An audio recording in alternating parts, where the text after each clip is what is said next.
Basically what you want to do is take the middle of the deer from where the back leg and the front leg and about the center of that, and if you make a perfect ring right around the center of that and forward is all we need. We don't need all the back half. This is more than enough to do any shoulder mount, any long back wall pedestal mount, or any long back pedestal mount of any kind. So that's your first cut, is the ring right around the center of the rib. Now the part where everybody seems to get in trouble with is this part with the legs.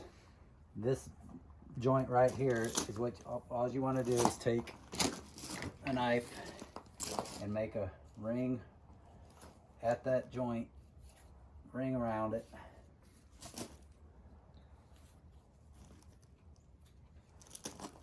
Same thing on this leg, that joint right there. That's more than enough for a mount with a little bit of extra leg to it.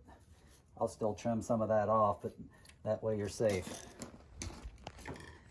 But the most important part of the cut, this leg is extended out so you can see it really well. This is the armpit here, so where the white and this brown meet, which is like that on every deer I've ever cut up. You basically go, if that isn't the case on, you know, whether it's another type of deer species, you still go straight up the back of the leg. And where everybody gets into trouble is in this armpit area. They don't know what to do. They start cutting over this way, but you just go make a straight line straight up this white and brown, this long fur, and you go straight, continue to go straight back and then straight up and meet with this incision. You don't want to start going in and you don't want to go out. So you basically just take your knife and you go straight up that white and brown junction, straight up the back of the leg.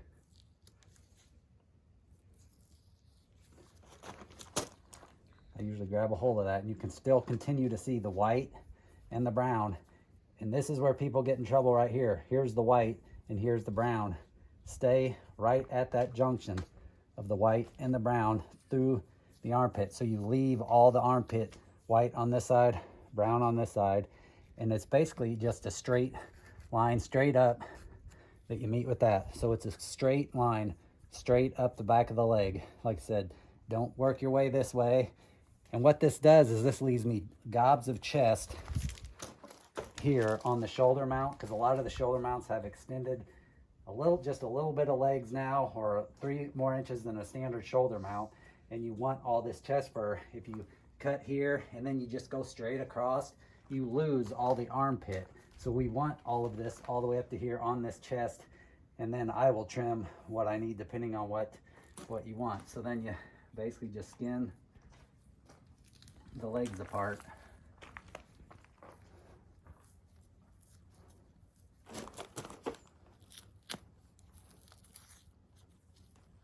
But as you can see, that's just right at that white and brown junction. I'm on the outside of the armpit.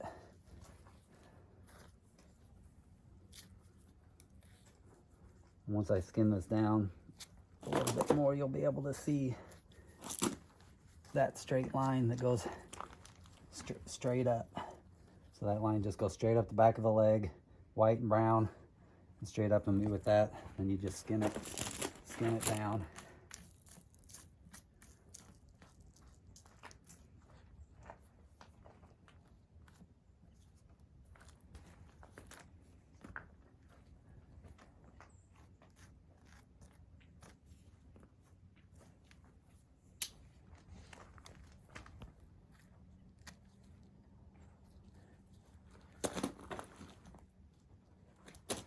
And then you basically just do the same thing on the other side, and then you have this big bib that comes down, but there's your line straight up the back of the leg and straight up. We can do it to the other side. When the leg's bent, it's a little bit harder to see.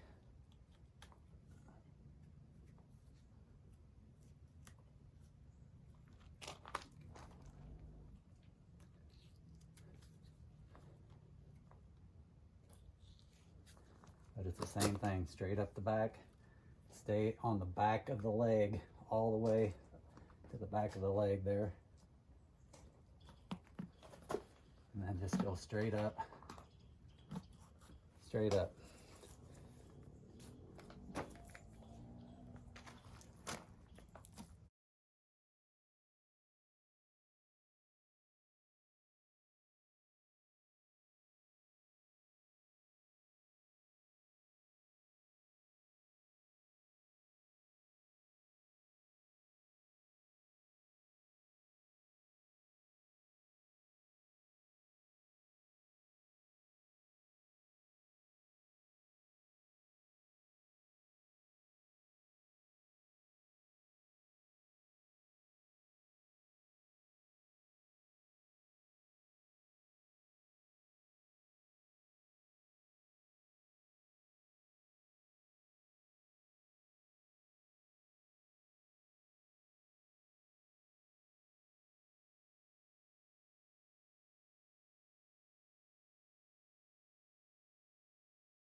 I have this deer skinned out all the way to the base of the skull.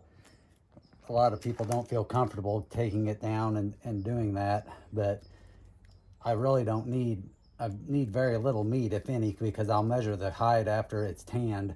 I can get the size of the deer, the frame of the deer, the size of the neck, everything I need from the hide itself. So the more neck meat you can take, that's less that I have to dispose of and more that you can eat. So, you know, sometimes I'll get in a neck, sometimes it's almost 10 inches long, 10 to 12 inches, where you cut it off here and you're losing all of this neck meat. and you really don't need to do that. If you feel comfortable and take your time, you can skin this all the way down to here. And like I said, I will measure the hide. I'll be able to tell how big the deer is, how big his neck is, all from the cape, the skin itself. I don't need this neck meat to tell me that. And it'll save you some meat. So I'll do these neck measurements on the skin here just as reference, but I don't really need it. But if you don't feel comfortable going that far for neck measurements, all I really need, if you can get it down to 4 inches, that's all about I need. 6 inches would be absolutely max of the neck that I would need. And that way I'll have to dispose of less neck meat. You can have that neck meat to eat, and it doesn't have to be disposed of. So like I said, if you feel comfortable taking it all the way down to the base of the skull and cutting it here and just bringing me the head and the skin, I can get all the measurements I need from this skin alone. And that's all I'll need.